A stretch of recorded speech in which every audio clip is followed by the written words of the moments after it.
नमस्कार, आदाब, सत श्री अकाल, जय हिंद दोस्तों। स्वागत है आप सबका आपके अपने चैनल कॉन्सेप्चुअल क्लासेस में। देखिए फ्रेंड्स, टीचिंग एग्जाम की तैयारी करने वाले बच्चों के सामने एक सबसे बड़ी समस्या ये होती है कि वो अपने मैथ के सिलेबस को किस तरीके से कंप्लीट करें और प्रैक्टिस किस तरीके से की जाए। देखिए, जितने भी टीचिंग के एग्जाम की अगर बात कही जाए तो उन सभी टीचिंग एग्जाम के मैथ के जो क्वेश्चंस पूछे जाते हैं उन सभी का सिलेबस लगभग सेम होता है और क्वेश्चन पूछे जाने का तरीका भी लगभग सेम होता है। फिर बात ये उठती है कि क्या हम सिर्फ चैप्टर वाइज तैयारी करते ही रह जाएं या प्रैक्टिस भी करना जरूरी है। देखिए, अगर मैथ की आप बात करना चाह रहे हो तो मैथ में सबसे इंपॉर्टेंट होता है किसी भी चीज की बहुत बेहतर तरीके से प्रैक्टिस करना। और वो प्रैक्टिस किस तरीके से करना कि आप प्रैक्टिस इस तरीके से करें कि जो आपका एग्जाम है उस एग्जाम का जो लेवल है उस लेवल के हिसाब से आपको तैयारी करनी होती है। ये नहीं होता है कि आपके एग्जाम में पूछा कुछ जा रहा है और आप पढ़ रहे हो लगातार कुछ और ही। ठीक है, तो आपको एक नियंत्रित तैयारी करनी होती है और उसका सबसे बेहतर तरीका होता है कि आप अपने प्रीवियस ईयर में जो भी क्वेश्चंस बनते आ रहे हैं विभिन्न एग्जामों में, जो टीचिंग एग्जाम है, उन क्वेश्चंस को अच्छे से एनालाइज करें और उसमें पूछे जाने वाले तरीके और उनके क्वेश्चंस को बहुत अच्छे तरीके से आपको सॉल्व करना होता है। ठीक है, इससे आपकी तैयारी बहुत बेहतरीन होती है और जब आप एग्जाम हॉल में जाते हैं तो आपको बिल्कुल ही प्रेशर नहीं होता है अपने एग्जाम को लेकर, क्योंकि आप जिस तरीके से क्वेश्चन आपसे पूछे जा रहे होंगे आप उन क्वेश्चंस की प्रैक्टिस अपने डेली रूटीन में कर चुके होंगे। तो हम आज ऐसी ही एक श्रृंखला स्टार्ट करने वाले हैं जिसके तहत हमारा मुख्य उद्देश्य ये होगा कि हम अपने विभिन्न टीचिंग एग्जाम, चाहे वो सेंटर का टीचिंग एग्जाम हो, चाहे वो किसी भी स्टेट का टीचिंग एग्जाम हो, जैसे यूपी टेट हुआ या यूपी में जो अभी तक 2 सुपर टेट की परीक्षा हो चुकी हैं वो हुआ, या सी टेट के जितने भी एग्जाम हुए हैं वो हुआ, या केवीएस हुआ। ठीक है, तो इन जितने भी एग्जाम हैं, डीएसएसबी, पीआरटी, इन जितने भी एग्जाम में मैथ के जो क्वेश्चंस अभी तक बने हैं हम उन क्वेश्चंस को चैप्टर वाइज सॉल्व करने चलेंगे इस श्रृंखला में। लेकिन अब बात ये उठती है कि क्या हम सीधे क्वेश्चंस को सॉल्व करने लग जाएं, तो इसमें कई सारे बच्चों को असहजता महसूस होगी। क्यों? क्योंकि कई सारे बच्चे ऐसे होंगे जिनके कॉन्सेप्ट क्लियर नहीं होंगे। अब जब कॉन्सेप्ट की बात होती है तो बात ये उठती है कि क्या हमें कॉन्सेप्ट कुछ हाई लेवल तक तैयार करने हैं? नहीं, आपको अपने एग्जाम के लेवल का कॉन्सेप्ट तैयार होना चाहिए।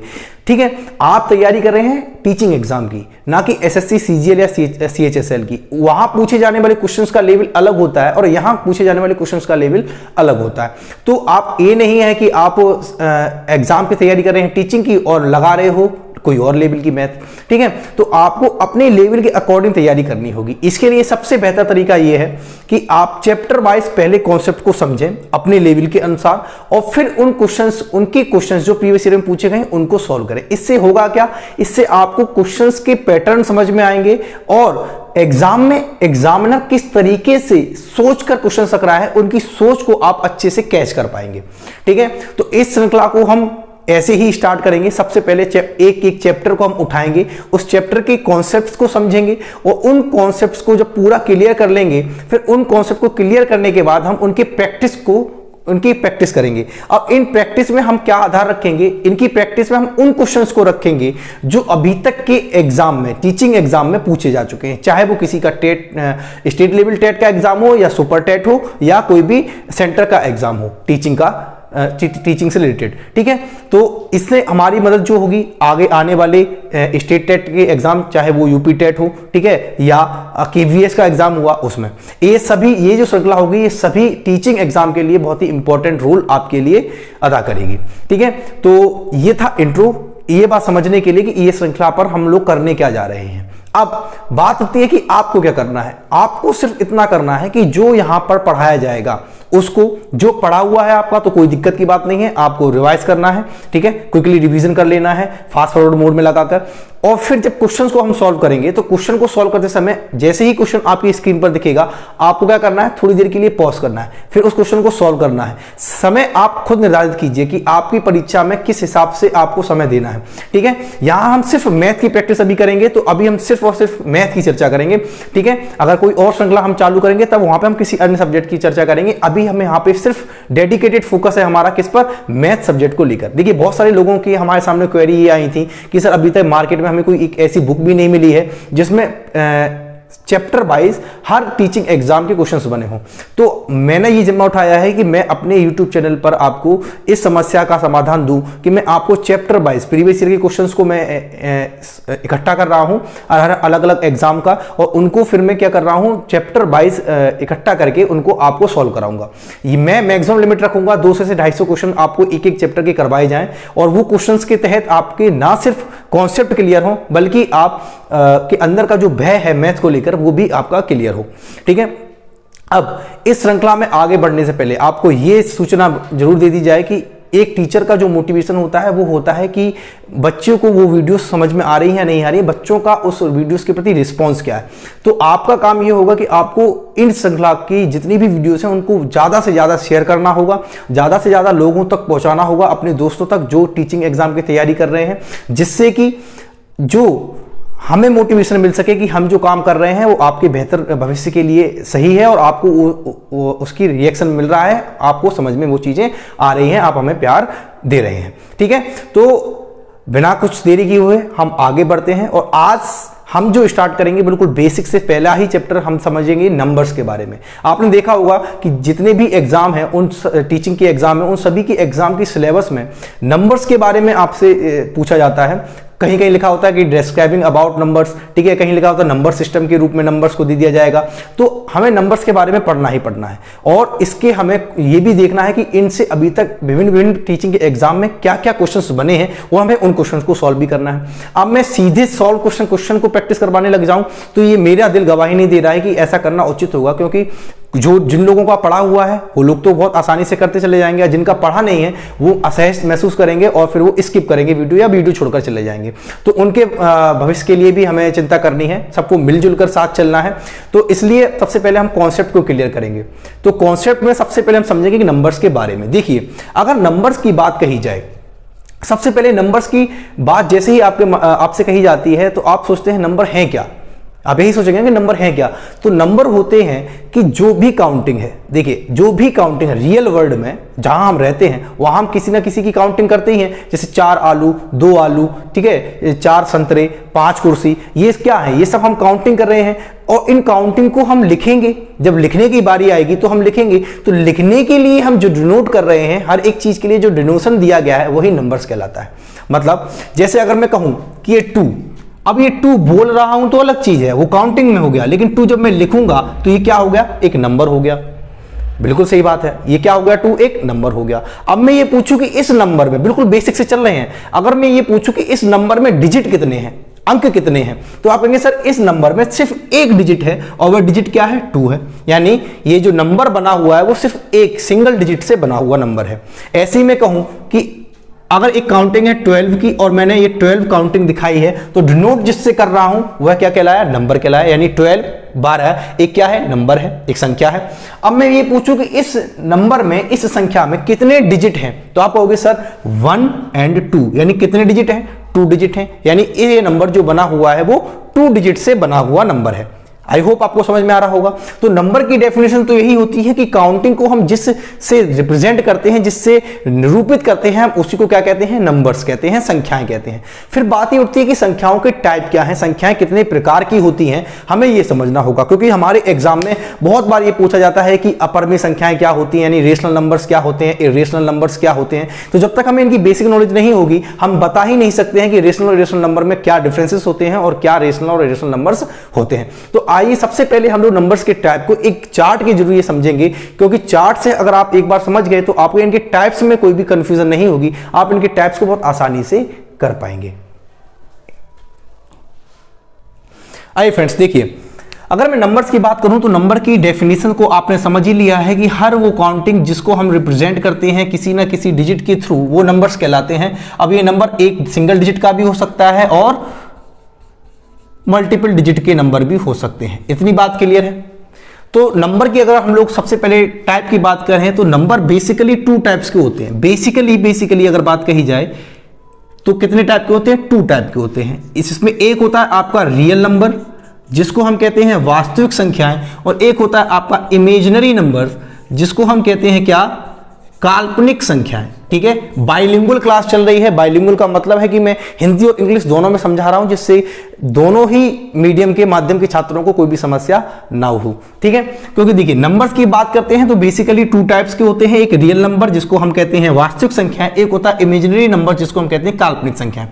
अब बात ये उठती है कि इमेजिनरी नंबर्स क्या होते हैं, काल्पनिक नंबर्स क्या होते हैं। तो आपने देखा होगा कि जब आपने 11th 12th में पढ़ा होगा कॉम्प्लेक्स नंबर के बारे में, तो वहां पे लिखा होता है x प्लस आई वाई, ठीक है, x प्लस आई वाई। यहां पे जो i होता है ये i ही बताता है कि इस i के साथ जो भी नंबर्स आ रहे हैं वो सब नंबर्स कैसे हैं, इमेजिनरी नंबर्स है। कैसे नंबर्स है, इमेजिनरी नंबर्स है, काल्पनिक नंबर्स है। ये i हमें यही डिनोट करता है कि इसके साथ जो भी नंबर आ रहा होगा वो कैसा नंबर होगा, वो एक काल्पनिक नंबर होगा। अब ये जो x होता है वो कैसा होता है, वो रियल नंबर होता है। x जो होता है वो कैसा होता है, वो रियल नंबर होता है, ठीक है। लेकिन क्या हम यहाँ पे कॉम्प्लेक्स नंबर को पढ़ने वाले हैं? नहीं। क्या हमारे सिलेबस में कभी भी कॉम्प्लेक्स नंबर रहा है? नहीं रहा है। तो हमें अपना लेवल और अपना सिलेबस देख के चलना है। तो इसका मतलब ये होता है कि इमेजिनरी नंबर्स हमें पढ़ने नहीं होते हैं, तो हम इमेजिनरी नंबर्स की बात ही नहीं करने वाले हैं। इमेजिनरी नंबर्स को आप बस ऐसे याद रखिए कि कॉम्प्लेक्स नंबर में जो x प्लस आई वाई की फॉर्म होती है उसमें i के साथ जो नंबर्स लिखा होता है वो इमेजिनरी नंबर होता है, एक काल्पनिक नंबर होता है। बात ये उठती है कि रियल नंबर क्या है। देखिए जितने भी नंबर्स आपने पढ़े हैं मैथमेटिक्स में, जो भी नंबर, जो भी समीकरण, जो भी सवाल, जिस तरीके भी नंबर आपने देखे हैं, चाहे वो एक पॉजिटिव नंबर हो, चाहे वो एक नेगेटिव नंबर हो, चाहे वो जीरो हो, चाहे वो कोई भिन्न हो यानी कि रेशनल नंबर हो, और चाहे कोई भी सर्ट्स हो यानी करनी, जिसको हम इरेशनल नंबर कहते हैं, वो हो। तो इसका मतलब है चाहे रेशनल नंबर हो, चाहे इरेशनल नंबर हो, चाहे नेगेटिव नंबर हो, चाहे पॉजिटिव नंबर हो, चाहे नेचुरल नंबर हो, चाहे होल नंबर हो, जितने भी नंबर हमने अभी तक पढ़े हैं वो सब नंबर किसके अंतर्गत आते हैं, रियल नंबर के अंतर्गत आते हैं, जिसको हम क्या कहते हैं, वास्तविक संख्याएं। ठीक है, क्लियर है? आपको रियल नंबर समझ में आ गया होगा कि जितने भी नंबर्स हमने आज तक देखे और पढ़े हैं तो वो सब नंबर किसके अंतर्गत आते हैं, रियल नंबर्स के अंतर्गत आते हैं। अब रियल नंबर्स की टाइप की बात कही जाए तो रियल नंबर के भी टाइप होते हैं, क्योंकि अब रियल नंबर के अंदर जब इतनी हम टाइप पढ़े हैं तो इनको हम बांटेंगे। देखिए रियल नंबर की अगर बात कही जाए तो रियल नंबर के अंदर बेसिकली अगर बात कही जाए तो 2 टाइप होते हैं। एक होता है आपका रेशनल नंबर। क्या होता है? रेशनल नंबर, जिसको क्या कहते हैं, रेशनल नंबर को हम लोग कहते हैं परमेय संख्याएं। क्या कहते हैं? परमेय संख्याएं। और एक तरफ होता है आपका इर्रेशनल नंबर, और इर्रेशनल नंबर का मतलब होता है अपरमेय संख्याएं। क्या होता है? अपरमेय संख्याएं। रेशनल नंबर और इरेशनल नंबर। रेशनल नंबर की अगर बात कही जाए तो सबने पढ़ा होगा रेशनल नंबर क्या होते हैं कि एक ऐसा नंबर जिसको हम p/q यानी p/q की फॉर्मेशन में लिख सकें, जहां q is not equal to 0, यानी एक ऐसा number, a number which can written as p/q form where q is not equal to 0, that number is called rational number. मतलब एक ऐसी संख्या जिसको हम p/q की फॉर्मेशन में लिख सकें जहां q 0 ना हो, वह संख्या कैसी नंबर कहलाएगी? रेशनल नंबर कहलाएगी। तो पहला ही सवाल मेरा ये उठेगा कि बताइए क्या 2 रेशनल नंबर है? यस या नो? तो आप लोग सर 2 एक रेशनल नंबर है या नहीं, ये पता करने के लिए हम ये देख सकते हैं कि 2 का मतलब होता है कि 2 कुछ नहीं 2/1 है। ये तो पता है ना कि कोई संख्या अगर लिखी हुई है तो उसके हर में क्या होता है? 1 होता ही होता है। इसका मतलब क्या है कि 2/1 को हम 2 बोलें या 2/1 बोलें, सेम एक ही चीज है। तो जब हम इसको ऐसे रूप में लिखेंगे तो ये p/q की फॉर्मेशन हो जाएगी, जहां q 0 नहीं है बल्कि क्या है? 1 है। इसका मतलब 2 भी कैसा नंबर है? रेशनल नंबर है। बात पकड़ पा रहे हो? कैसा नंबर है? रेशनल नंबर है। अगर मैं आपसे कहूं 0, बताओ 0 रेशनल नंबर है या इरेशनल नंबर है? तो आप कहोगे सर 0 एक रेशनल नंबर है, एक परमेय संख्या है। कैसे? तो आप कहोगे सर 0 का मतलब होता है कि हम 0 को ऐसे भी तो लिख सकते हैं 0/1। क्या 0/1 क्या 0 नहीं होगा? बिल्कुल होगा। 0/1 0 ही है। इसका मतलब क्या है कि ये भी p/q की फॉर्मेशन में लिखा हुआ है। अब p तो 0 हो सकता है, p के 0 होने की कोई कंडीशन दी है क्या? नहीं।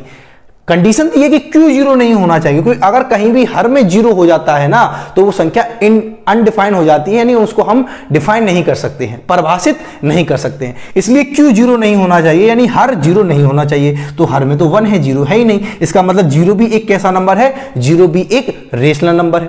इतनी बात समझ पा रहे हो? तो आई होप आपको रेशनल नंबर समझ में आ गया होगा। अब इरेशनल नंबर की बात कही जाए तो इरेशनल नंबर में जैसे हमने रेशनल नंबर में कहा है कि एक नंबर, एक ऐसा नंबर जिसको हम p बटे q की फॉर्मेशन में लिख सकें, वो इरेशनल नंबर होता है। अगर मैं ऐसा कह दूं कि एक ऐसा नंबर जिसको हम p बटे q की फॉर्मेशन में ना लिख सकें, वो नंबर कैसा होगा? इरेशनल नंबर होगा। अब ऐसे नंबर हम कहां से ढूंढ के लाएं जो p बटे q की फॉर्मेशन में ना लिखे जा सकें?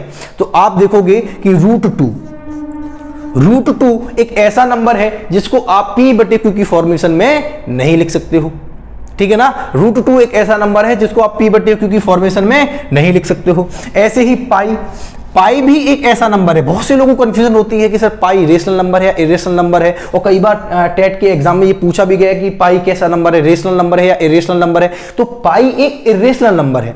कारण समझिए इसके पीछे का। देखिए बहुत से लोग तर्क देते हैं कि सर पाई को हम 22/7, पाई की दो वैल्यू होती है बेसिकली, एक होती है 22/7 और एक होती है 3.14, यही होती है ना। अब एक चीज समझिए, 22/7 जो इसकी वैल्यू है वो अप्रोक्सीमेट वैल्यू है, मतलब कि लगभग में वैल्यू है। हमने मान लिया है कि पाई की वैल्यू 22/7 होगी, क्योंकि पाई की अगर आप वैल्यू को देखोगे ना तो इसकी अभी तक जितनी वैल्यू है ना उसको हम काउंट ही नहीं कर सके। 3.14321 ऐसे डॉट डॉट डॉट चलती ही चली जाती है ये नंबर की संख्या। इसका मतलब क्या है? हमने इसको मान लिया कि पाई कुछ नहीं 22/7 है। अब क्या मैथ मानने पर चलती है? नहीं, मैथ मानने पर नहीं चलती है, मैथ एब्सोल्यूट वैल्यू पर चलती है। तो जो इसकी एब्सोल्यूट वैल्यू है वो क्या है? 3.1432 ऐसे डॉट आगे चलती चली जाएगी। इसका मतलब क्या हुआ कि जो इसकी अप्रोक्सीमेट वैल्यू है वो तो 22/7 है, लेकिन जो इसकी एब्सोल्यूट वैल्यू है वो 3.1432 ऐसे एंड सो ऑन है। इसका मतलब है कि इसकी एब्सोल्यूट वैल्यू को तो हम p बाई क्यू की फॉर्मेशन में नहीं लिख सकते हैं। इसकी एब्सोल्यूट वैल्यू को हम p बाई क्यू की फॉर्मेशन में नहीं लिख सकते हैं। इसका मतलब क्या हुआ कि पाई एक इरेशनल नंबर हुआ, पाई एक इरेशनल नंबर हुआ, ना कि रेशनल। क्लियर है आपको इतनी बात? ठीक है, तो हमने रेशनल नंबर को भी समझा, इरेशनल नंबर को भी समझा, और ये दोनों किसके टाइप थे? रियल नंबर के। किसके टाइप थे? रियल नंबर के। रेशनल नंबर वो नंबर जो p बटे q की फॉर्मेशन में लिख सकते हैं जहां q 0 ना हो, यानी हर 0 ना हो, और इरेशनल नंबर वो होते हैं जिनको हम p बटे q की फॉर्मेशन में ना लिख सकें, तो ऐसे नंबर इरेशनल नंबर कहलाते हैं। ठीक है, तो पाई एक रेशनल नंबर है या इरेशनल नंबर है? मोस्ट इंपॉर्टेंट क्वेश्चन होता है, काफी बार एग्जाम में पूछा गया और रिपीटेड क्वेश्चन है, बहुत बार ये रिपीट किया गया है। तो पाई एक इरेशनल नंबर है, ना कि रेशनल नंबर है। कारण भी मैंने आपको बता दिया कि आपको 22/7 से अनुमान नहीं लगाना है, बल्कि किससे अनुमान लगाना है? 3.1432 से अनुमान लगाना है कि पाई रेशनल नंबर है या इरेशनल नंबर है। आई होप आपको इतनी चीज समझ में आई होगी। अब हम आगे बढ़ते हैं, हम बढ़ते हैं रेशनल नंबर के टाइप की तरफ कि रेशनल नंबर में और कितने टाइप होते हैं। हमने सबसे पहले रियल नंबर को बांटा। Real number are of two types, first are rational number and second irrational number, यानी कि परमेय संख्याएं और अपरमेय संख्याएं। अब रेशनल नंबर की अगर बात कही जाए तो रेशनल नंबर फिर से अगर हम बात करें रेशनल नंबर की, तो इनके अंतर्गत देखिए, एक होता है आपका नेचुरल नंबर। कौन होता है? नेचुरल नंबर, जिसको हम कहते हैं प्राकृतिक संख्याएं। एक होता है आपका होल नंबर। होल नंबर का मतलब होता है पूर्ण संख्याएं। और एक होता है आपका इंटीजर नंबर। क्या होता है? इंटीजर नंबर, जिसको हम कहते हैं पूर्णांक संख्याएं। हिंदी में भी बोल रहा हूं, लिखने वाले लिख लें, ठीक है ना। नेचुरल नंबर होता है प्राकृतिक संख्याएं, होल नंबर होता है पूर्ण संख्याएं, और इंटीजर नंबर होते हैं पूर्णांक संख्याएं। अब बात समझते हैं कि नेचुरल नंबर होते क्या है, होल नंबर्स क्या होते हैं और इंटीजर नंबर्स क्या होते हैं, इनके बारे में अब हम समझते हैं। देखिए, नेचुरल नंबर की बात कही जाए तो नेचुरल का मतलब होता है नेचर, नेचर से बना है ना।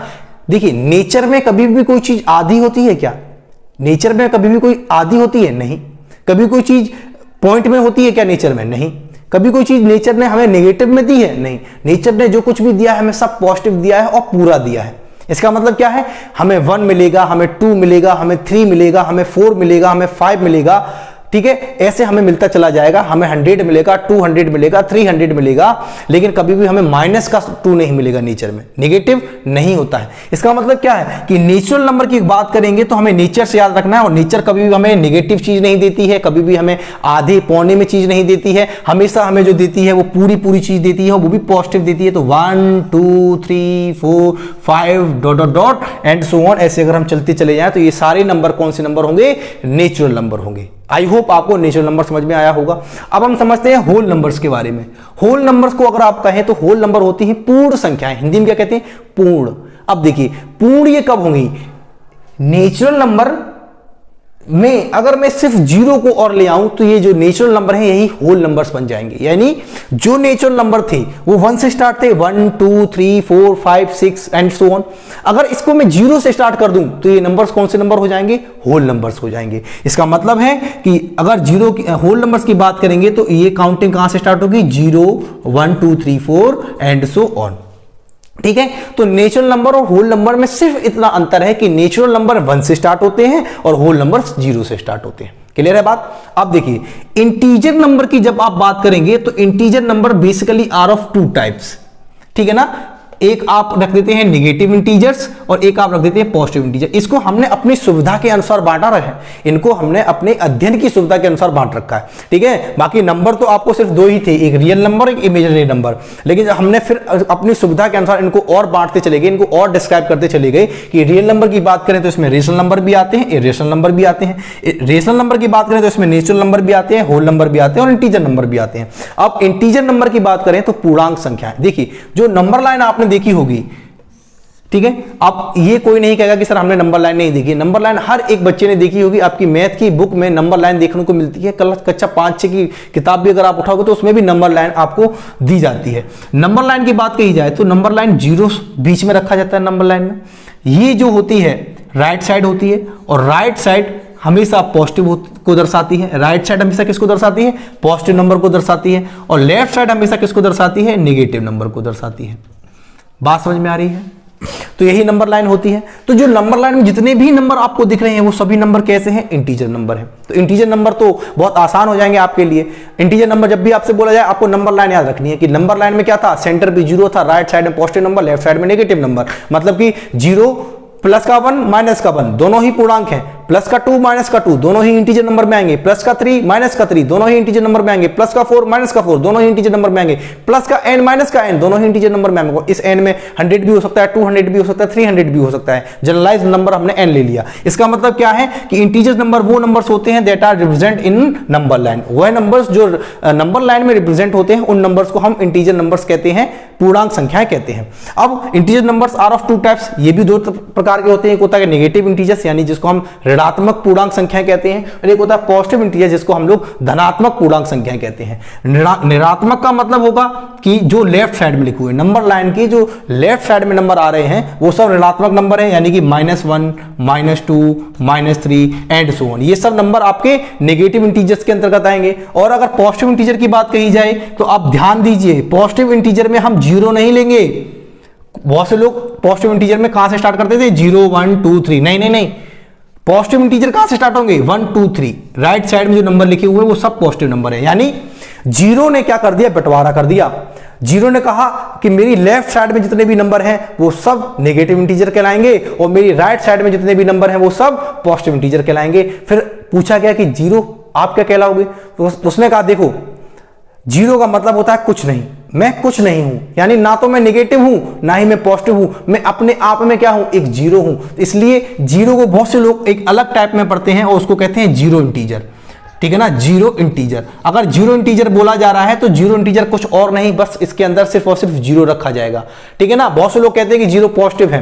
0 पॉजिटिव वो इस आधार पर कहते हैं कि 0 के सामने कोई सिंबल नहीं है, और जिसके सामने कोई सिंबल नहीं है उसको हम लोग बाय डिफॉल्ट क्या मान के चलते हैं? पॉजिटिव मान के चल सकते हैं। जैसे मैं कहता हूं 2, अब मैंने 2 के आगे नेगेटिव तो लगाया नहीं, इसका मतलब मैं 2 क्या कहूंगा? पॉजिटिव नंबर है। ठीक है, अगर मैं बोलूंगा कि -2 इसका मतलब है कि 2 एक नेगेटिव नंबर है। ऐसे ही 0 बोला जा रहा है तो 0 इसका मतलब क्या है कि 0 के सामने कोई सिंबल नहीं है तो हम बाय डिफॉल्ट क्या कह देते हैं कि 0 पॉजिटिव है। लेकिन नहीं, 0 क्या है? 0 ना तो पॉजिटिव है ना ही नेगेटिव है, 0 अपने आप में एक 0 इंटीजर है। आई होप आपको इस चार्ट के थ्रू नंबर्स के बारे में समझ में आया होगा कि नंबर्स क्या होते हैं। हमने आज सिर्फ इतना समझा है कि नंबर्स क्या होते हैं और नंबर्स की डेफिनेशंस को समझा, उनके टाइप्स को समझा।